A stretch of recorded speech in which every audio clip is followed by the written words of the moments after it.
Shiva Prasad Kenne,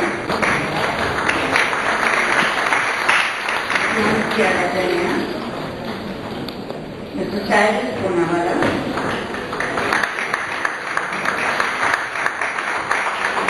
Dr. Farokh E Udwadia,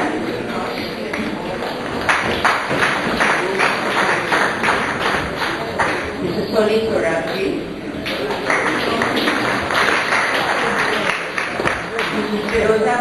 Ministry,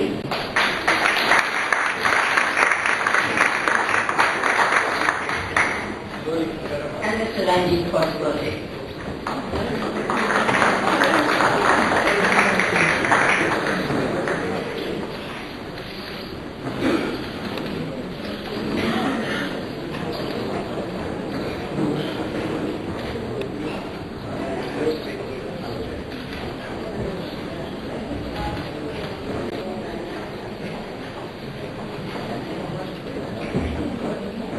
I don't know if you're up on the rooftop, Ranjit. Could you please come down? Ranjit Koswale.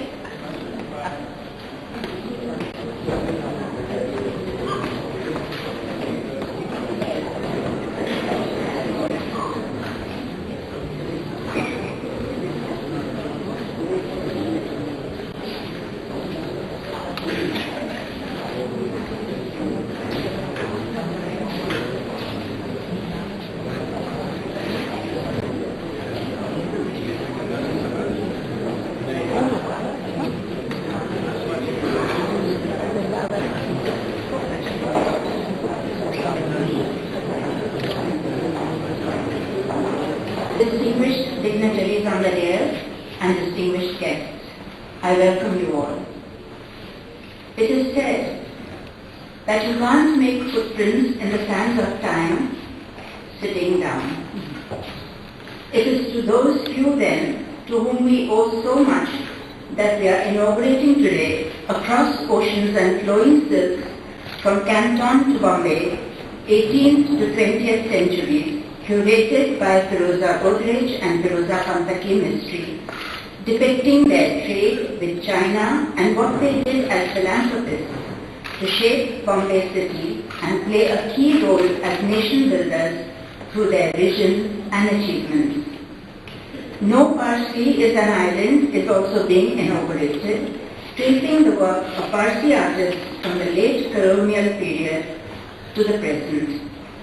I request Firoza Godrej to now escort Mr. Cyrus Poonawalla, Dr. Farokh E Udwadia and Mr. Solis to light the diyas.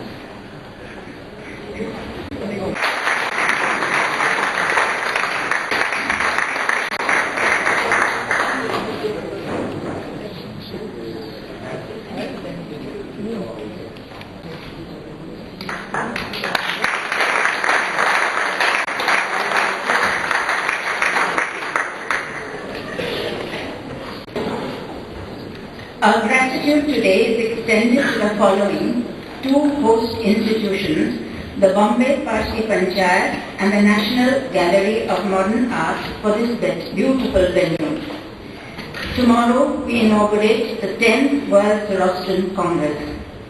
It may interest you to know that earlier this place, known as the Sakavati Jangir Hall, was the venue of the inauguration of the Second World Zoroastrian Congress, while the sessions were held at the K.R. Kama Oriental Institute. The Third World Zoroastrian Congress sessions were all held at this venue. Our gratitude is also extended to the Chairman of the 10th World Zoroastrian Congress, Mr. Cyrus Poonawalla, Vice Chairman Mr. Nadar Godrej, and Honorary Secretary Mr. Manik Dawa. To the members of the NGMA Advisory Committee, Director Mr. Shiva Prasad Kenne, Chairperson Mrs. Firoza Godrej, Special Advisor Mr. Sabyasri Mukherjee, and team members Manisha Mukherjee Bhatt, Shanta Gokhale, Tasneem Mehta, Drava Mistry, Maithili Parak, Sudhir Patwadhan, and Maruf Tarapur. Our gratitude is also extended to the members of the Bombay Parsee Panchayat, members of committees and the diaspora. So now you know how many have been involved in producing what you will see.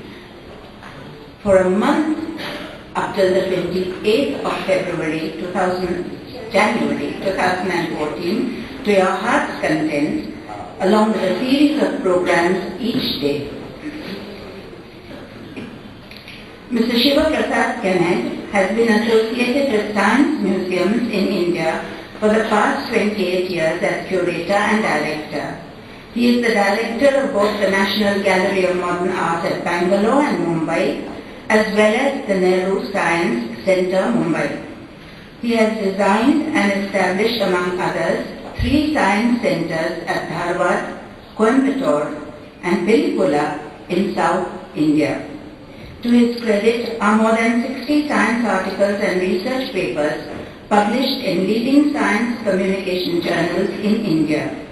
He was involved in the overhauling of the Nehru Planetarium, New Delhi in record time of just 7 months during the Commonwealth Games at Delhi, 2010. As project leader, he raised funds to the tune of $3 million from Intel to set up state-of-the-art cyber school in 2 phases at National Science Centre, Delhi. He is the recipient of the National Museum of American History Scholarship from the Smithsonian Museum, Washington, D.C. Mr. Kenneth, may I request you to deliver the welcome address.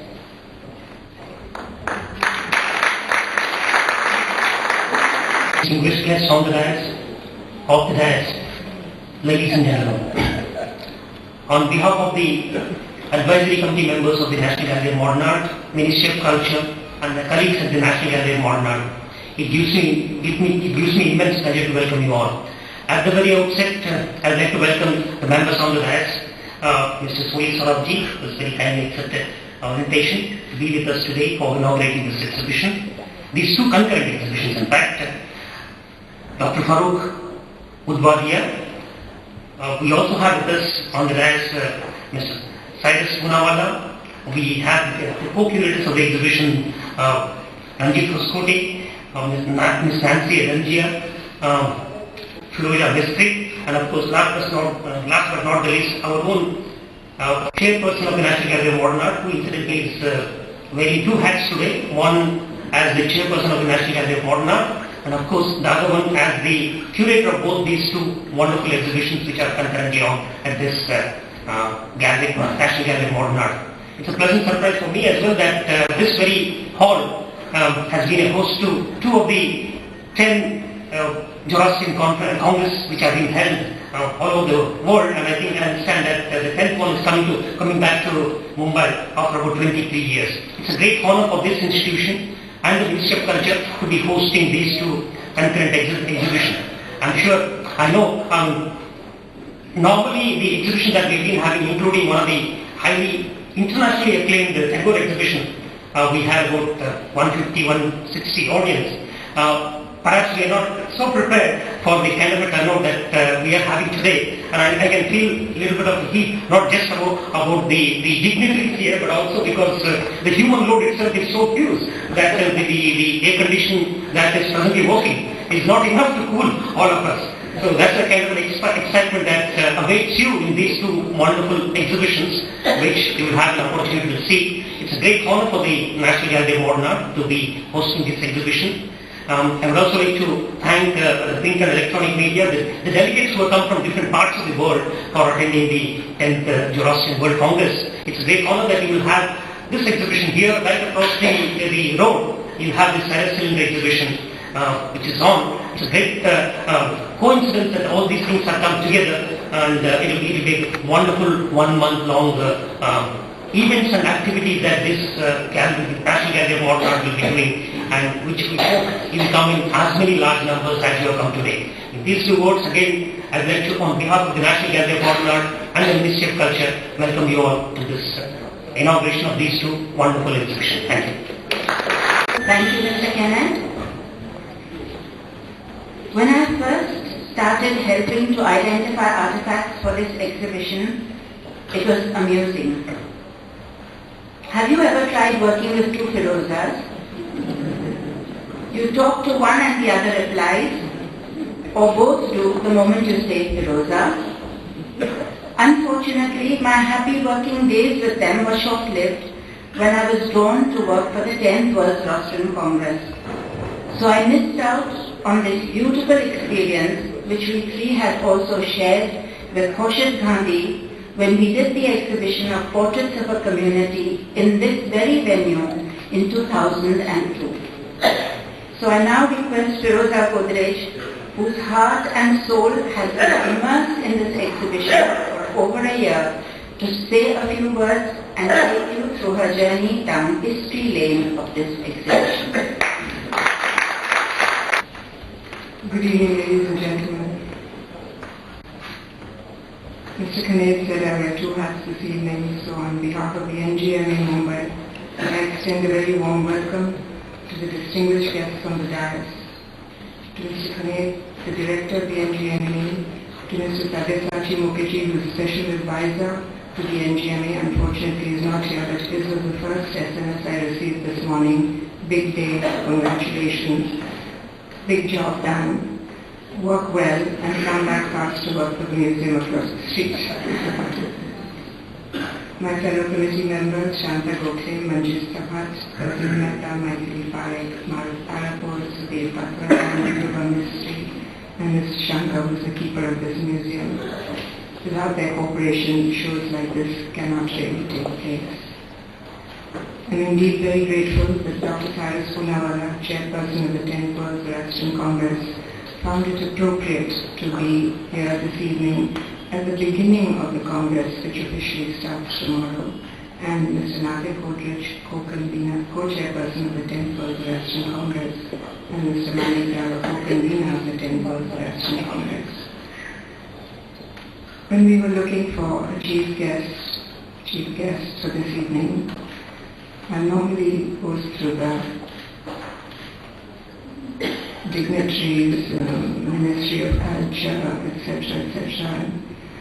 I had no doubt in my mind that I was going to call members of my community to inaugurate this exhibition. Stalwarts in their field, I don't have to comment on that. I'm too small a fry for that. But really sons of India first. And I could think of no one else but our dear Farokh and our dear Soli. I'm not going to say Apro, but I'd like to welcome my co-curators, no Parsees in Ireland, Ranjit Hoskote and Nancy Adajania. Probably wonder why we have an exhibition like this, no Parsee is an island. Ranjit is going to say a few words about this after me. But I'd just like to say that the idea came from Nancy and Ranjit over lunch. And I said this show is going to end with the establishment of the JJ School of Art and the Sanjay Bamanjis and the Laratakas and the Pichawaras. And he said, why are you going to do that? We have to progress into this century. And you are having the exhibition at the NGMA, the Kaoji Chandra Hall, endowed by a Parsee, the JJ School of Art and Architecture, endowed by a Parsee. We have to bring this show forward. And I'm so happy that two of the artists who are represented in this exhibition, Mehdi Gobai and Geet Patel, are here with us today. Thank you.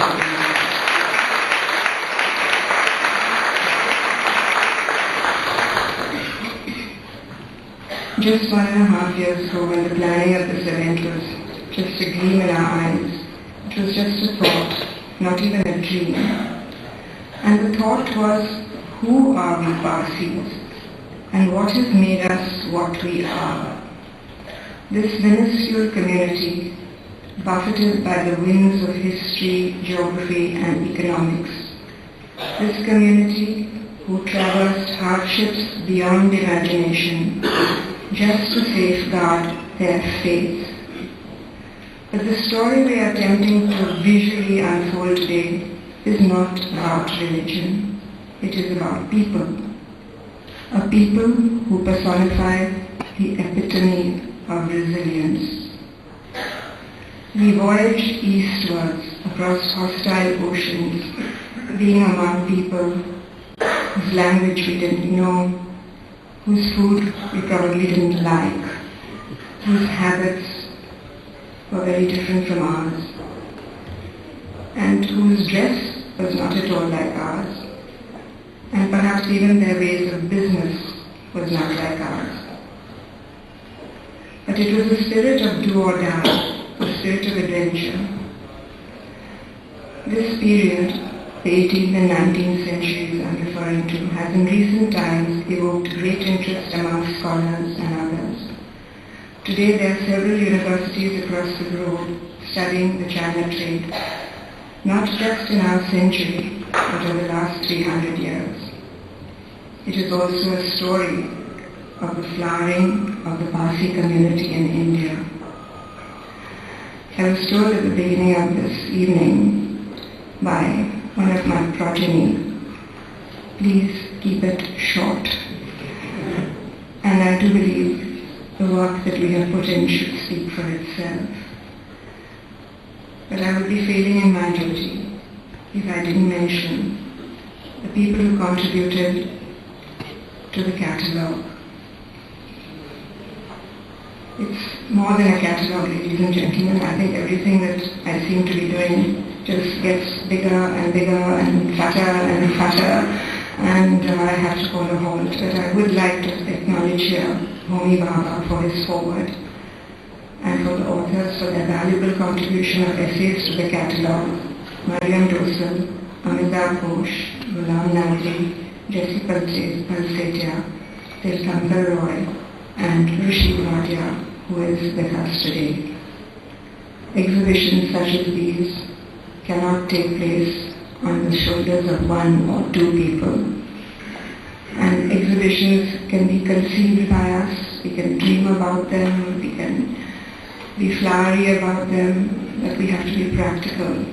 And I just don't know how to thank our team of designers who have stood behind us, fulfilling every desire. As you go through the exhibition, oh, I want little pottery shops set up in a Canton street. And the designer said, okay, I'll let you have one tomorrow morning. I want a silk shop, I want a wicker basket, I want this, I want that. Everything was adhered to, and for this I'm eternally grateful to our dear, dear friends, Suranjana and Vikas Satalekar, as well as Sangeeta and Vidhan Sen, who helped us in Across Oceans and Flowing Silks, and Ratan Bakiboy and Melly Bakiboy and his team of designers on No Parsi is an Island. We've also had several helps from Prince of Wales Museum and Mr. Anupam Shah for restoration work that has been carried out to be in time for this exhibition. We could not have produced the catalogue without Manik and the designer team. And Spencer Media, I think he too has been caught totally unawares as to the size of the book. When we started this exhibition, we were not summoned to the Bombay Parsi Panchayat. We were invited, and I'm so glad all the trustees are here today. Mr. Dinsha Mehta, Mr. Maji Kama, Mr. Arnavad Sirandas, Mrs. Armait, I've got it wrong, Mrs. Thirandas, Mrs. Mystery, Armait Arnavad, Mr. Yazbi Desai, Mr. Khajaspe Mystery, and Mr. Jimmy Mystery. Yes. Thank you so much for giving this opportunity to all four of us to put on this show. Last but not the least, my colleague and partner in this project, Firoza Pandaki Mystery. She told me not to talk about this, but I am going to. When we first started our project, ZTARC, the Zoroastrian Tapestry, Art, Religion and Culture, we again had a vision for that publication. From an encounter with Professor Richard Fry of Harvard University and a deep and mutually respectful understanding with Professor Mary Boyce, and with 39 contributors to that publication, we believe that publication But do believe me when we say the content of this project is but the tip of the proverbial iceberg. There is so much information available today, especially since the Chinese archives are opening up, that this story is a veritable treasure trove. Firoza and I have truly enjoyed working on this exhibition and the catalogue, which Malik insists I call a vision book that accompanies it. I'm just going to end by reading out a quote. May I appeal to all who live in this land to work in harmony and in cooperation for its general development. May I appeal to them to sink all party differences, to realize that the interests of any one set of people are closely bound up with the interests of the whole land, and that in the industrial and commercial growth of the country, the interests both of those who have adopted it and of those who are born on the soil will be fully served. You're probably wondering who I'm quoting. But I'm quoting Sir Lord Jamshedji Tata when he was chairman of Tata Iron and Steel, addressing the AGM on 18th October 1917. And that holds valid very much today as well. I'd just like to personally say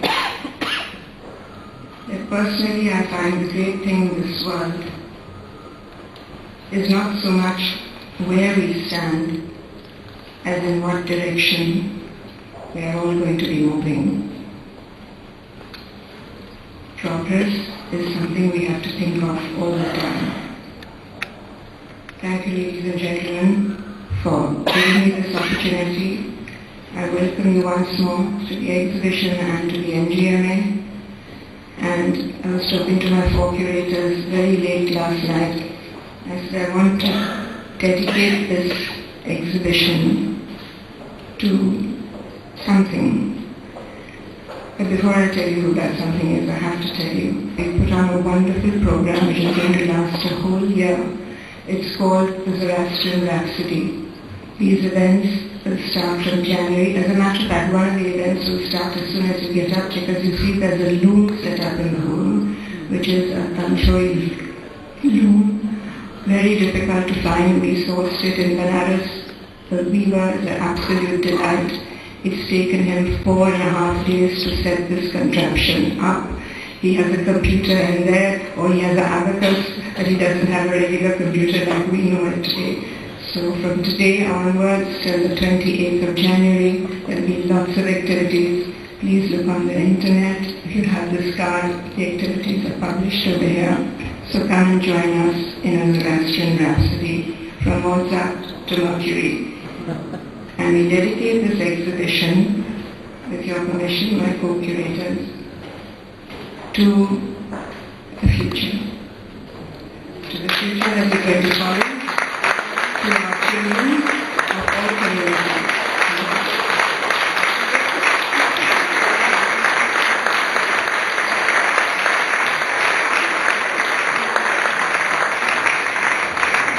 Thank you, Firoza.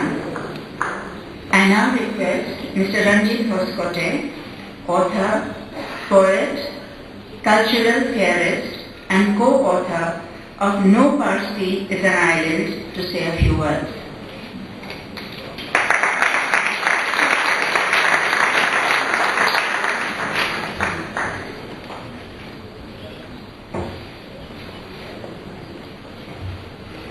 Thank you so much. And I have to make a confession in the presence of all of your distinguished guests, and it is this, that I have the somewhat disorienting impression of being at a nuptial. And that is partly, I suspect, because we tend to keep our professional and our social lives apart, and it very rarely happens that they meet as they now do in this amazingly convergent way. So I'm going to speak on behalf of Nancy Adjaya, my co-curator, and myself.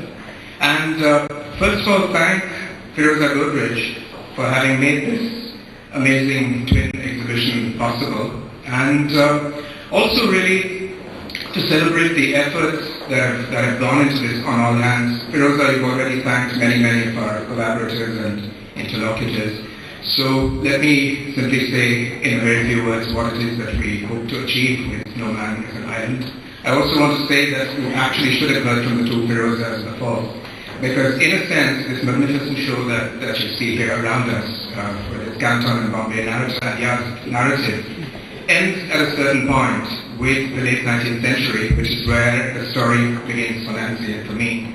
So for No Man is an Island, the focus is really the figure of the Parsi artist, if you will. And the inquiry for us was what exact sort of creature is the Parsi artist. So we actually do a survey, a selective survey of 150 years of art by artists of Parsi origin. We begin with people whose very, very accomplished artists whose contexts were the Academy, the JJ School of Art, but also the salons and the background of European academicism. So we have Peskanji Bomanji, who Nancy and I realized as we plunged into our research, and in fact that research goes back many, many years after it happens, we realized that she was as great, if not a greater artist than Raja Ravi Verma. And I'm not saying this just because we are in an ethnic context and I feel self-congratulatory, but it is in fact true. This is a marvelous artist who's been trapped in some kind of ethnographic prison and deserves to be known widely and differently. So Peskanji Bomanji, MS Pitawala and the Sansora, and Jangir are the Shirlal Kaka. That forms the first phalanx for us of artists who wrestled with what it meant to live in a late colonial society. We pass on from there to a set of artists. We have 14 artists, and I always have a terrible sense that I'm going to forget one of them, but I'll try not to. We also then have Shabbat Chabda, Jahangir Sarwala, Homi Patel, Adi Davirwala, and Pilu Bochanawala. Artists who trained in India, Britain, and Europe, or were profoundly concerned with the sciences or with activism of certain kinds. And through their work, we have a very different kind of emerging narrative about what the Parsi artist is. And in fact, you realize that it's not really about looking into the community. It's beginning with the strengths of the community and then going out like voyagers into cosmopolitan culture at large. And then you will go there very soon, I hope, so I'm not going to spell out every single detail. But we also decided that we would focus on the practices of artists who have, for one reason or another, become somewhat eclipsed. So Nelly Zetsna, the studio weaver and researcher and crafts activist, she was important to our narrative. Nelly Gobai, who's here, and Geet Patel. Also shown in the amplitude of their achievements, not only through the art that the public knows, but Nelly also as someone who wrote and illustrated children's books when he lived in New York, a fact he was at pains to conceal. And Geet Patel in the context of his friendships with other artists, with Sudhir Patwardhan, with Anju and Atul Dodia. So when you go up, you might be startled to see that there are non-Parsi artists present among the Parsi artists too. But that's part of the story of the weave between the community and its social context. And of course, I've forgotten several people. Nancy, can you remind me? Pilu Bochanawala and two filmmakers. Thank you so much. Pilu Bochanawala, we felt, was again someone who had been lost to history in a certain way, greatly revered and known by repute, but curatorially and critically we simply not attended to her work. So it was also one of our journeys to go into her work and examine it and present it in a certain amplitude. And then two filmmakers, Homi D. Setna and Jangir Shakurji Bangarli. Again, people who seem to be islanded, if you will, in a certain discourse about filmmaking or nationalist history. But we wanted to present their work. So when you go up, you will go up to the rotunda and then go down a little, and you will find their films there. So we're hoping that you will enjoy all of these filmmakers. And of course, there's been some concern about the title, No Man is an Island. No Parsi is an Island, which actually comes from, it is a riff on John Donne's Devotions. It's not from one of his poems, it's from a prayer, where he says, and many of you know it already, no man is an island entire of himself. So in that same spirit, I'd like to suggest that, Firoza has dedicated these exhibitions to the future. I'd like to suggest that the future is one in which the the larger destiny of a community will in fact be seen in terms of how it connects with the larger destinies of everybody else in this turbulent subcontinent and world. Thank you very much for your attention. Thank you, Ranjit. Okay, Dr. Farokh E Udwadia was awarded a distinction in medicine at both MBBS and MD examinations by the University of Bombay, being awarded almost every scholarship and medal the university had to offer at these examinations, including the Prince of Wales Gold Medal.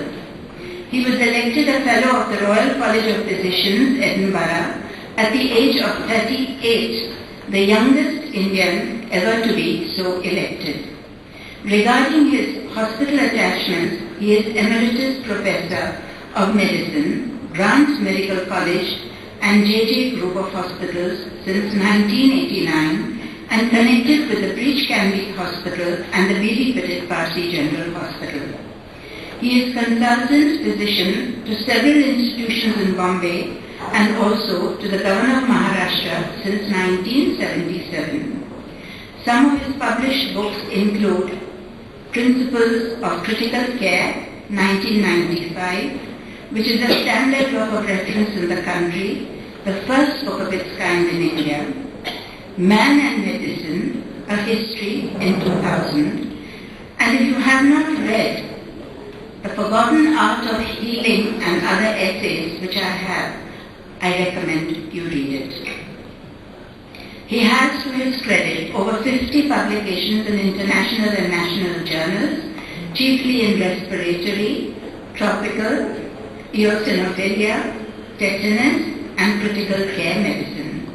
Among his numerous awards are the Padma Bhushan for contribution to medicine in 1987, Giants International Award for Excellence in the Field of Medicine in 1992, awarded the Dhanvantri Award by the Dhanvantri Foundation in 1996, the Master Fellow of the American College of Chest Physicians in 1997, which award has been given to only 12 individuals in the world in over 60 years since the founding of the college.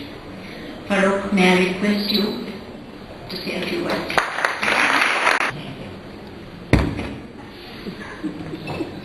Distinguished members of the dais, Firoza Bagwich, Firoza Mistry, at the outset, let me thank you on my behalf and I'm sure solely for this behalf for asking us to open this exhibition and say a few words.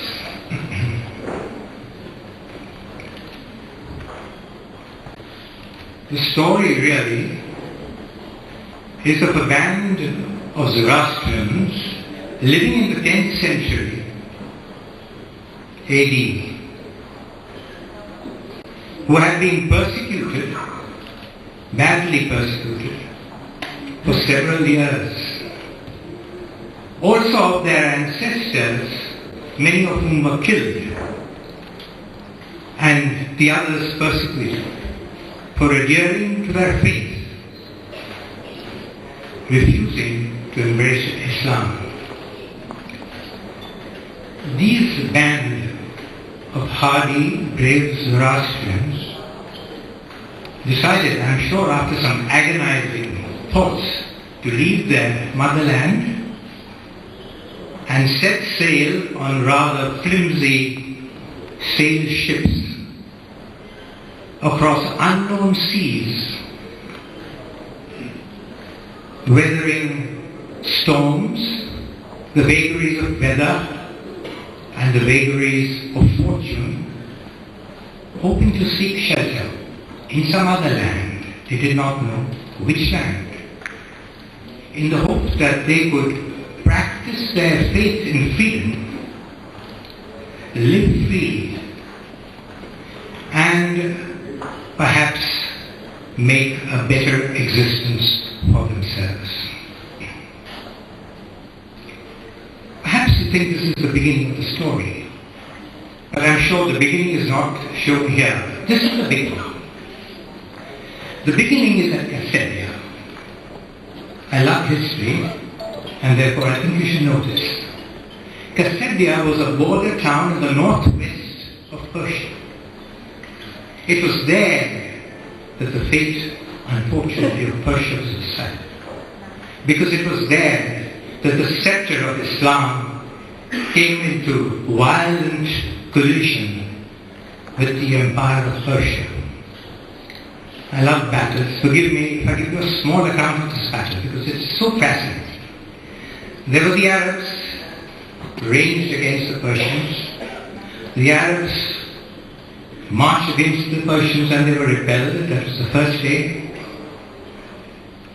By mutual consent, one didn't fight nights in those days. So the second morning, the same thing happened. On the third day, the Arabs received reinforcements. And Rustam, who was an able general of the Persians at that time, not the Rustam of, say, the Shahnameh, Rustam the general, he had 33 war elephants with him. And he decided to unleash these onto the Arab front. And there it was. But the Arabs were really militant, hardy, desert people. They met the elephants with a row of shields and a row of spears in the main, so that when they reached the Arab line, they were gored, they turned back and ran again against the Persian line. The Persians, seeing that, did the same. And this went on for some time. And then suddenly, one animal, this is history, mind you, one animal was so badly gored and so badly hurt that it went mad with frenzy. Panic set in amongst the other 32 elephants, and they rampaged along the battleground, up and down, to the horror of both lions. It was a matter of luck, a matter of chance, a matter of fate, call it what you like, as to which line these huge beasts would break. It so happened that they broke the Persian line. Of course, the Arabs destroyed then the Persian army, made Persia Islamic, killed as many as they could. If they didn't convert, you were killed. And after this gory killing lasted for several years, they persecuted those that remained. That really is the beginning of the story. So these hardy men and some women who ultimately landed on the western coast of India in Gujarat, they spread out into the villages in Gujarat, in Navsari, Bharuch, Cambay, most of all in Surat. They mingled beautifully with the population, melted within it, as proverbially they say, sugar melts in milk. They became part of the population, adopted their customs, adopted their clothes, adopted their tongue, their speech. Of course, it was not the Shuddh Gujarati that they spoke, but a lovely, fascinating dialect, as I say, the Parsi language. Flowery in many ways, in fact in more ways than one. There were traders, artisans, workers, commission agents, and they went on like that till the advent of the East India Company in the 1600s. And that was the time when they flourished a great deal, because the East India Company patronized them, gave them a lot of work. It went on. In the 1700s, the power of the East India Company lapsed from Surat to Bombay for several reasons for which I won't go into. And the intrepidity and the courage to leave Surat and their small villages and go into Bombay was indeed remarkable. It was at this time that we hear that the Wadias started to build ships. And in fact, Lavji Wadia was invited by the East India Company to Bombay to build these ships. And believe you me, some of the frigates that fought the British against various other countries were built by the Wadias in the Bombay docks. I'm not quite sure, either I've heard it or I've read of it, that perhaps even the HMS Victory, the frigate on which Horatio Nelson beat Admiral William View of the French Navy in the Battle of Trafalgar, was built in the Bombay docks. I must verify that someday. However, we should now realize what was happening. What was happening is that with the ships being built, with Bombay being a large, growing port, trade grew, and with trade the Parsees flourished. And the country which they traded with most, of course, was China. It's amazing. China, as you know, was very insular.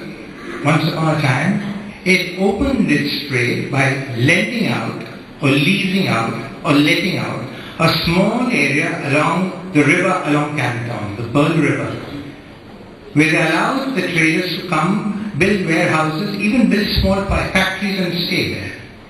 And believe me, the Parsees really did that. I was having a nice Christmas lunch yesterday and I suddenly thought, what must they have eaten? Snails and those creepy, crawly things and cats and dogs and monkeys and what have you that the Chinese eat. After all, they love good food. How could they have got their lovely food in those barren areas of China? I think that must have been one of the greatest hardships of these poor ancestors of our faith. Anyway, what was the trade on? The trade mainly was on opium. Selling of opium, cotton, indigo, and in return they would get silver and gold for their opium and some silk, some beautiful porcelain which many Parsee houses have, as you know, beautiful Chinese handicrafts, Chinese chest studs, etc. But opium was the main thing. Must tell you something about opium. Opium was introduced by the Arabs to the Chinese as early as the 7th century. It used to be used as a soporific and for pain relief. When tobacco was discovered, at the time the New World was discovered, and when smoking came on, it spread all over the world, including China, and the Chinese started smoking not only tobacco but opium. I don't know if any of you have ever taken opium. It has a lovely soporific effect. Puts you into a beautiful, pleasant dreamland from which you would not want to awake. That's what it does. If you ever want to know what opium does, I would recommend a book, The Confessions of an Opium Eater by Parsees.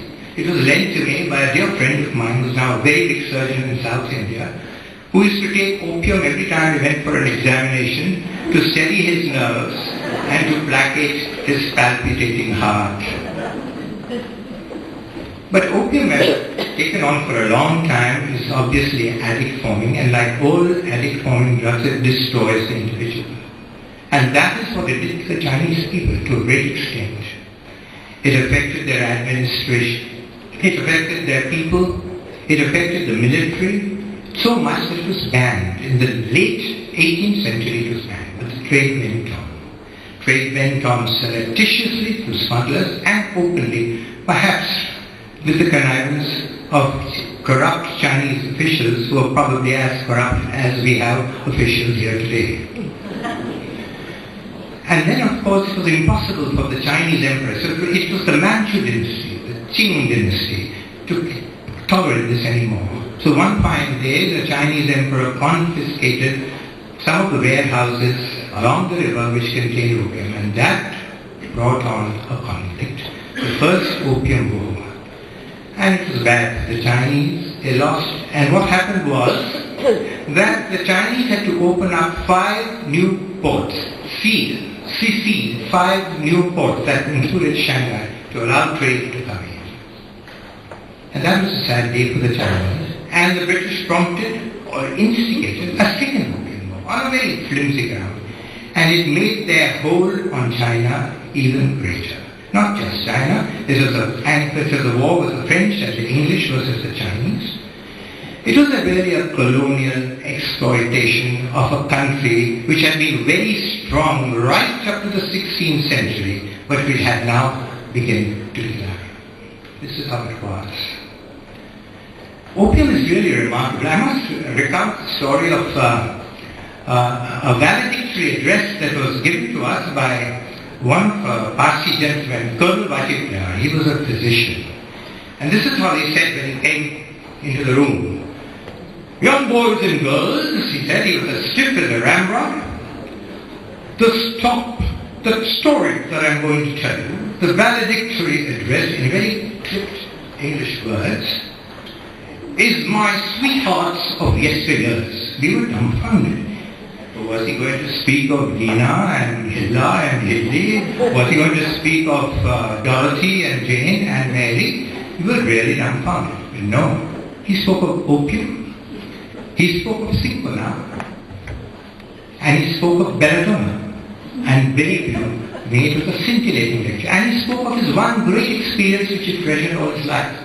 And that was in the wilds of the forests of Burma in the Second World War, when his chief fell ill with a perforated appendix, and he felt that he had to operate upon him, and he had never operated before. He was a physician, he had seen surgery, but never operated before. He decided he would do so after a very strong draught of opium. And he said in a somnolent, happy, dreamy state, he removed his chief's appendix. Well, what did the Parsees do when they got this money? Believe you me, it is there that their munificence, their philanthropy, their charity was observed. Well, they built hospitals, the JJ Hospital, for example. They built colleges, the Grant Medical College, other colleges, schools, dispensaries. They built bridges, causeways, buildings, beautiful buildings that you see in Bombay. Many of them were constructed by the Parsees. They set up great industries. The first infrastructure for industries in this city and in this country, for that matter, was started by the Parsees. Ramsey Tata, the steel industry against great odds in Bihar, in Jamshedpur, and most important of all, the Institute of Science in Bangalore, which he faced even greater obstacles in setting that up. It is one of the prime institutes today. Other industries, textiles, cottons, and whatnot. Also banks. They were the pioneers in the banking system. I think the Central Bank of India, the Oriental Bank, and many other banks, and their ancillary supporting industries or supporting structures were started with the Parsees. To me, the doyen of the Parsees, to my mind, is Jamshedji Tata. His face was that of a prophet with his flowing beard, faraway eyes looking deep into the future. He was indeed a great Parsee, exemplifying honesty, industry, intelligence, and hard work, and achieving what he set out to do. A dreamer who fulfills dreams. But there were many others. I can't name all of them. The Wadias, the Pitits, the Redimanis, the Kabati Jangis, the Godreges, any number of them. Forgive me if I haven't named some of them. But there were many, many great people who contributed to the growth of Bombay and also of India. And don't forget their social awareness. I think this was fantastic. Indeed fantastic. Are you aware of the fact that of the 7 or 8 members who founded the Indian National Congress, 3 of them were Parsees? Firoz Shah Mehta, Dadaji Nobraji, and Dinsha Bacha? Are you aware of that? Are you aware of the fact that they fought, many Parsees fought strongly for women's rights against Sati? Very strongly against them. Are you aware of the fact that there was Bikaiji Kama, who used to speak every Saturday at Hyde Park for freedom for India, and that she was the first lady to unfurl the Indian flag in a congress in Stuttgart? I could go on and on about that. So you know, we really had a great, glorious chapter. Would you say that we are all paragons of great hard work and virtue and that we had no vices? Of course, there are lots of vices mixed up with our virtues. That made us so great, if you ask me. Perhaps one of our vices was being quarrelsome, cantankerous,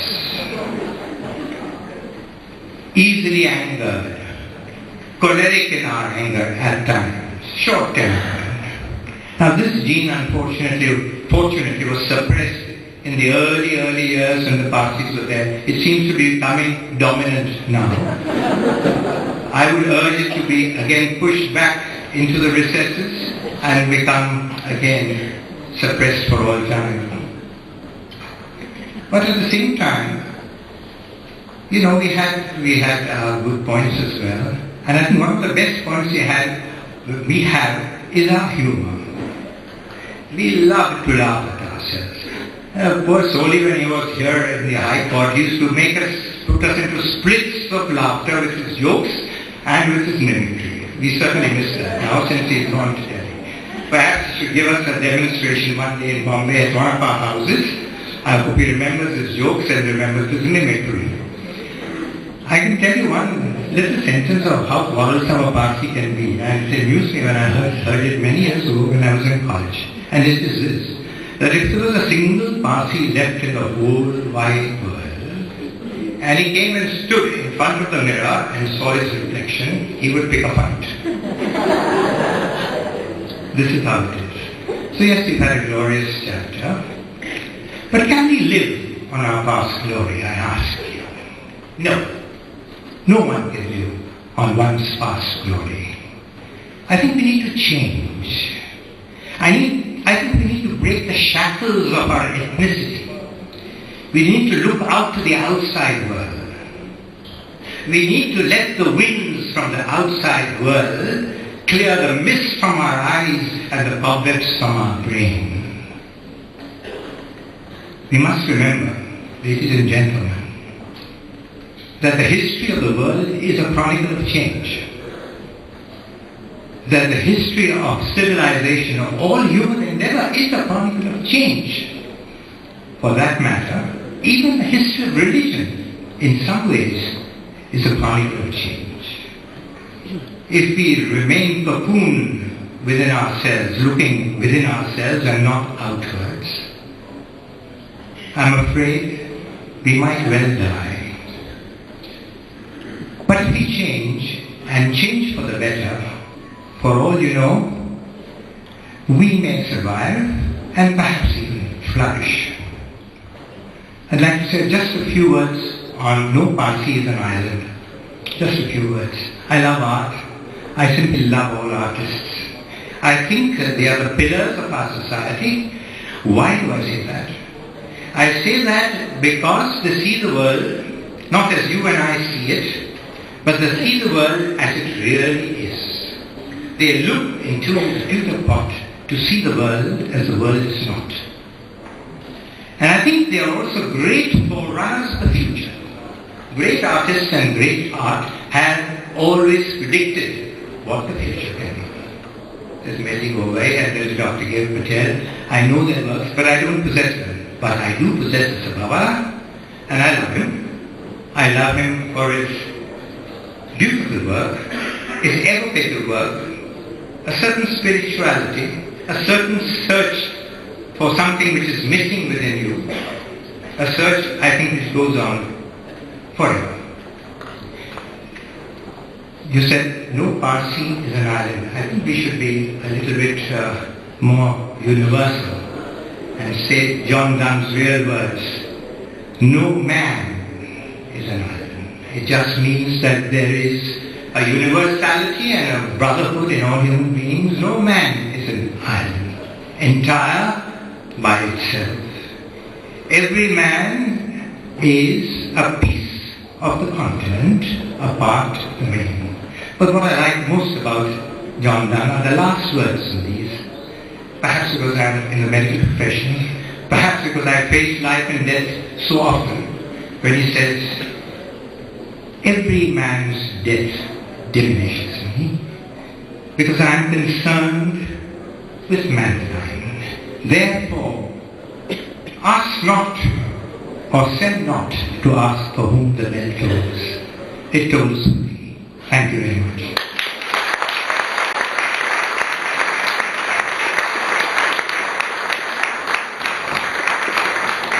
I don't know how to thank you, Farokh.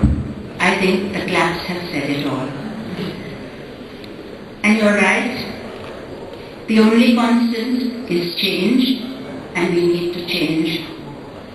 But we also need to remember, as Farokh has taken us really down history lane, that each one of us, at some time or another, knowing or unknowing, have been touched by the multifarious legacies left behind for us. For example, did you know that Sir Jamsetji Jijibhai, the first baronet, having experienced miseries of poverty, commenced on a journey of private and public philanthropy, which were not even restricted to geographical boundaries, whether it was famine in Ireland or floods in France. That is what our stalwarts were all about, not just us, but everybody. Mr. Soli Sorabji commenced his legal practice in 1953 in the Bombay High Court and became the Attorney General of India from 1989 to 90 and again from 1998 to 2004. He is a renowned human rights lawyer.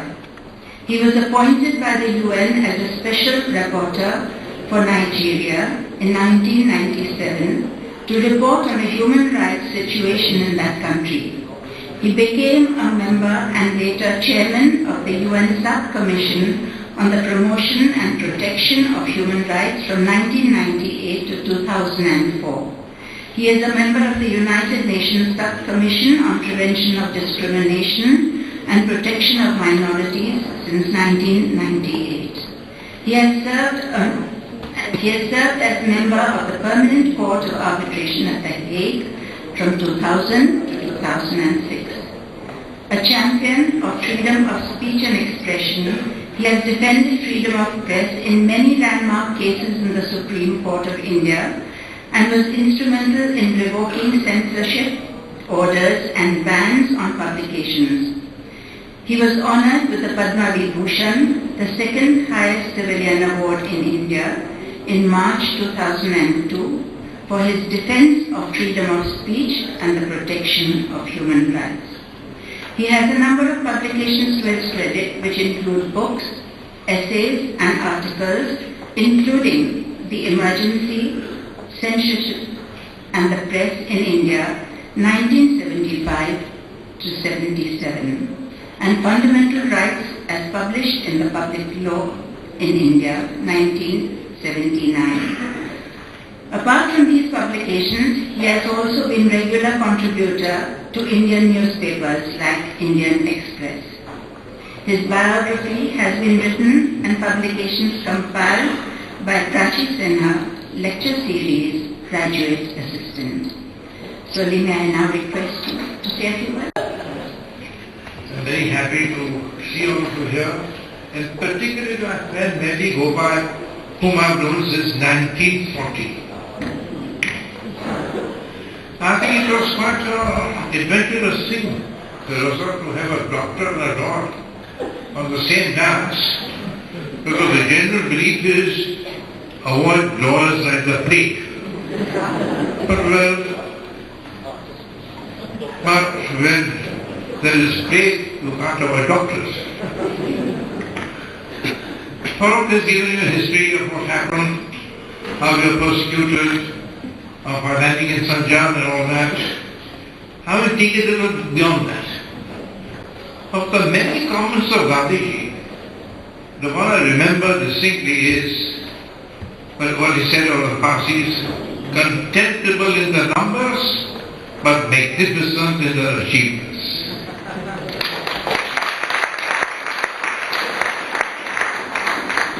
I'm afraid since that comment, the numbers have dwindled because of certain irrational mindsets in certain sections of society.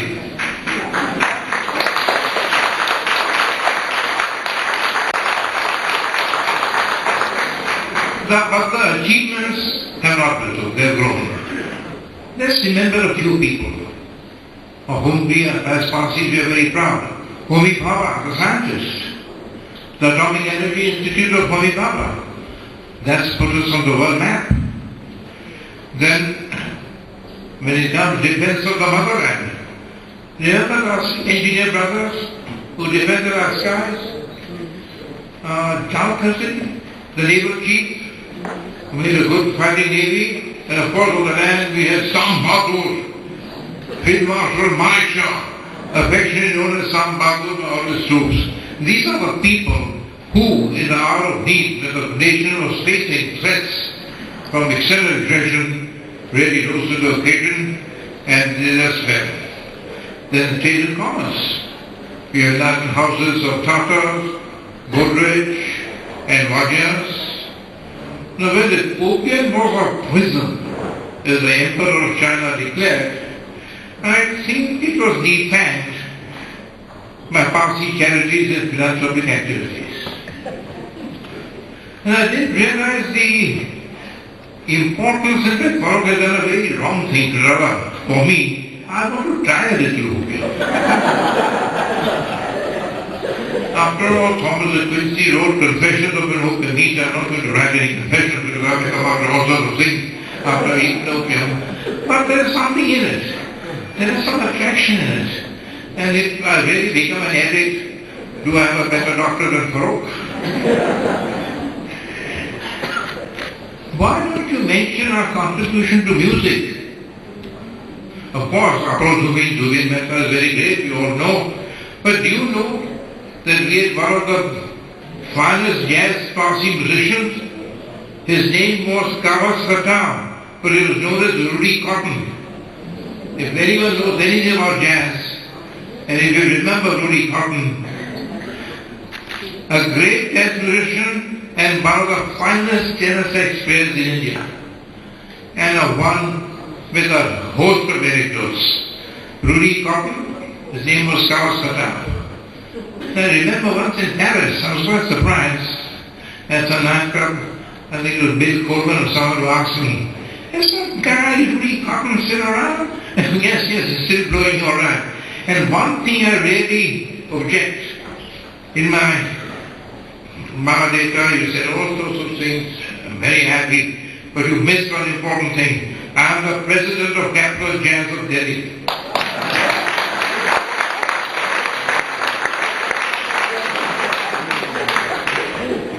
Then about the Parsi contribution to jurisprudence, there's one person who I told is a freak. Absolute genius. Sir Desha Mullah. My God, he wrote books on Muslim law, Hindu law, Insolvency Act, Partnership Act, Specific Relief Act, Contract Act, Civil Procedure. Really, I think he must have been some sort of freak, genius. But he was also a Parsi. He wanted at one week in Bombay High Court 11 to 2. At 1 o'clock, his daughter was come with Desha Mullah pretended it was medicine, but it was brandy with honey. And the Desha, of course, had it and made the right facial grimaces to show that it was medicine he was taking. And so that it was, so there you have the Desha Mullah and his afternoon cap. Theatre. I think you are a great deal. Because he taught us to laugh at ourselves. That's the main thing. A person without humor is a person without a sense of proportion. And if he has no sense of proportion, he has no balance. And that's where fanaticism swings. We can laugh at ourselves. Of course we are annoyed if we are criticized. But we don't issue fatwas. We reply in a civilized manner. And I think Ali Barasa's plays have really made us laugh. And I remember Ali and my wife Zina used to take part in that. But Ali Barasan never gave us an important part of it. Never forgiven Ali for that. They know the extent of territory and reach of the Parsees. Napoleon's cook was a Parsi. Did you know that? Yeah. I've read it. Now, I won't be surprised if the British, knowing their habits, planted a cook so he could poison Napoleon in his food and bring to Napoleon to a happy end. I think I've never come across such an infinite variety of human beings as my Parsi community. Geniuses alongside eccentrics and oddballs all together. And if Dickens had visited India, he went to America, all right, if he had visited India, and he had been introduced to Parsees and Parsi homes, especially the Parsi Navjot Lagan function, he would have got 6 new novels which will enrich English literature and given a good description of the Parsees. Do you remember, maybe you do, that was at one stage, Parsi loved it and wearing banana leaves. Putnu bodunu parajinu ben. Now, Bhut means of course, I don't know how he got the name. It was a very good caterer. So, Bhutnu bodunu parajinu ben. And Paraji would conduct, whether I am based Strauss or whether I based Frank Sinatra, he was conducting.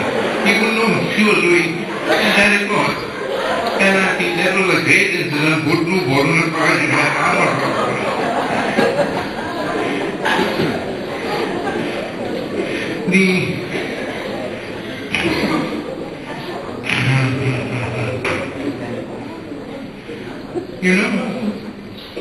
Our outstanding quality. Of course we made deficiencies, we quarrel and sort of said, when there are two parties, there will be two panchayats, there will be two factions. But the outstanding quality is our ability to integrate, to adapt, as we did when we landed in India, and thereafter it was in harmony that we lived with the majority community, though we are a minority. And that is best encapsulated in the anecdote, maybe apocryphal, of the sugar in the jug of milk. I like to believe it's historical. It makes a good story. Very good. And humor is the way of life with us. Let me give you an instance. The way of life, we can't help it. We had a Parsi solicitor called Parsees. What do you have? For all the time saying, Farokh, tabiyat kharab hai, nathi hai, nathi hai, nathi. So Parsees Parsees was known as Dukhyo. Dukhyo. Then there was another Dukhyo, hamesha dukh hai, Dukhyo. Then he had another Parsi solicitor called Ramro Sukhya. One of his achievements was that he married a girl 30 or 33 years old when he was 66. So he was 33 to the 66. They took you. And the last one was, will you believe it? Dinsha Mulla's son, Kawas Mullah. My God, he had a ravenous appetite. So there he would say, Dukyo, Sukyo, Bukyo.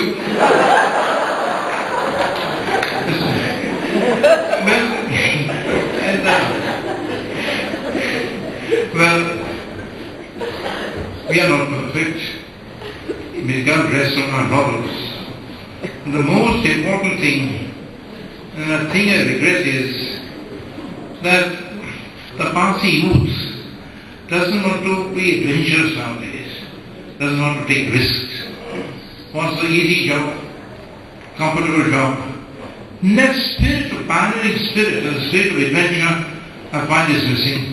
But I'm sure after Farokh E Udwadia's sterling words, the spirit will revive, and Parsees will play the role in the new India that's emerging. And all I can say is, I pray to the Almighty, that may the tribe of Parsees increase, and who will leave their indelible footprints on the sands of time. And if you are concluded with one incident, if you have this function 10 years in future, Feroza, remember the Parsi lawyer.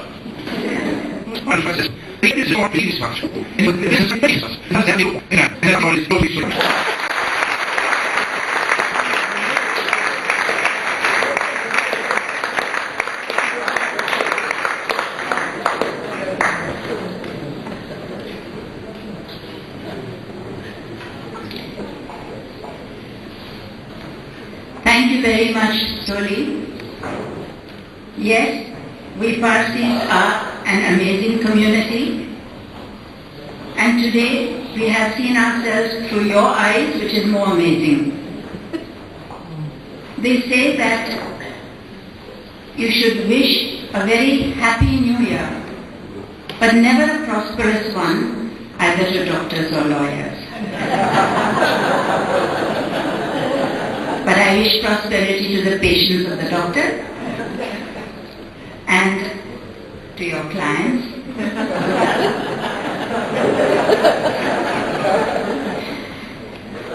May I request Managing Director, Penta Multimedia Publication Manik Dawa to come up on the dais, and Firoza to present the catalogue and book Across Oceans and Flowing Stars from Canton to Bombay, 18th to 20th centuries, and No Parsee is an Island, to both Mr. Silas Poonawalla and Mr. Manik Dawa, who may kindly release the same together.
May I request Firoza Pantaki Mistry to now please present the books to Dr. Farokh E Udwadia. Yes, and Lanjit first quotate to Mr. Soli Sorabji.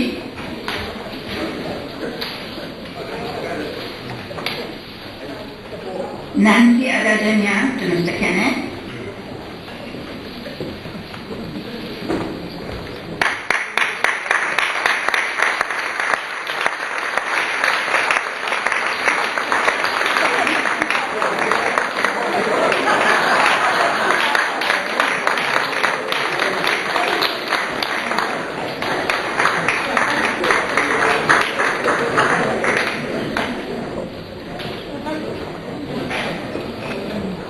Firoza, don't sit down.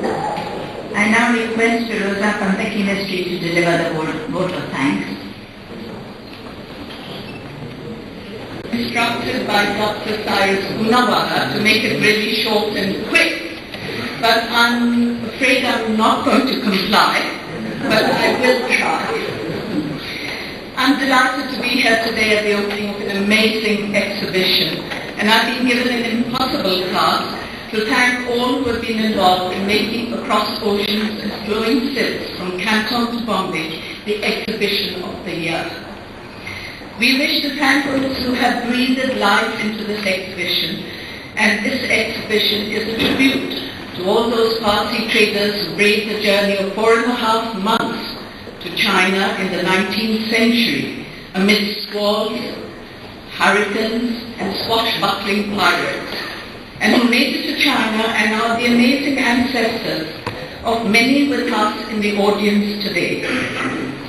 We salute these intrepid Parsees and may your spirit live in our community. We thank Dr. Shiva Prasad Kane, Director of NGMA, Mr. Mukherjee of CSMBS, and Shilpa Shah of the Tapi Museum, Surat, for sharing this wonderful collection with us. Our individual lenders who have temporarily bequeathed their treasures for this exhibition, and many are priceless heirlooms, as you will see. We thank the trustees of the Bombay Parsi Panchayat for supporting this exhibition, specially visualized and created for the 10th World Zoroastrian Congress. In thanks to the Parsi Panchayat, we would like to convey our special appreciation of the selfless dedication of Nivedita Mehta, who is here today, curator of the Alpaiwala Museum, who has been the true keeper of the treasures of the China trade. Manik Dawa of Spencer Multimedia and his team, who met our impossible deadlines and have given us a wonderful catalogue, which I hope you will all buy. Without Sudasle Shadri, our constant companion in our quest to cross new frontiers in the field of Zoroastrianism, this exhibition would have lacked in visuals and content, and we thank her for identifying the magnificent Daniel painting that you see behind us.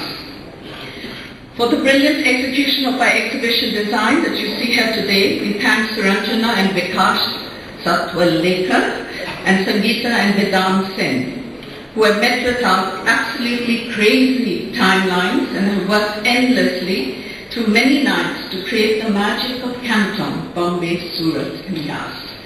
We are indebted to Mr. Rumi Madhu of Godrej, who has endlessly coordinated and managed every facet of this exhibition and kept meticulous records of every loan that has come our way. Also to Mr. Farokh E of Godrej for his precision and care over the logistics of the exhibition, and the entire Godrej team that has been on our beck and call. Shannon Castellino, Berengana Slanki, Joan D'Souza, Blossom Fernandez, and Sneha Chandorkar. Our photographers, Moshe Bobai, Harshad Panchal, Madhu Shah, and Nauzar Kasser. Your photographs have lent a special touch to our catalogue. Ms. Anupam Shah for restoration of antiquities. Dr. Cyrus Unawala, Chairman of the World Zoroastrian Congress, for sponsoring two magnificent exhibitions on Zoroastrianism, one in London and this exhibition in Bombay. This has been a fantastic contribution, giving international exposure to our faith. Our chief guest, Dr. Farokh E Udwadia and Mr. Soli Siraji, have honored us by agreeing to be part of the inauguration of this exhibition. And we thank Mr. Ranjit Hoskode and Nancy Adajania, who worked to give us No Parsi as an island, and their designer, Rakan Bhakti Boy. On a personal note, I would like to thank Rosa Godrej, friend, co-curator and collaborator on all things Parsi. Feroza, as always, has been instrumental in laying the roadmap for this project and for laying out every possible convenience and support system that has made it possible for us to take on projects of a huge magnitude. First, the Zoroastrian tapestry, and now this exhibition. And a wonderful catalogue. Thank you, Feroza. Thank you for daring to do things on a scale only dreamt of by others. Finally, I would like to leave you with the words of one of our contributors, Mr. Homi Baba, who wrote in his article in this catalogue about the Parsees, and I quote,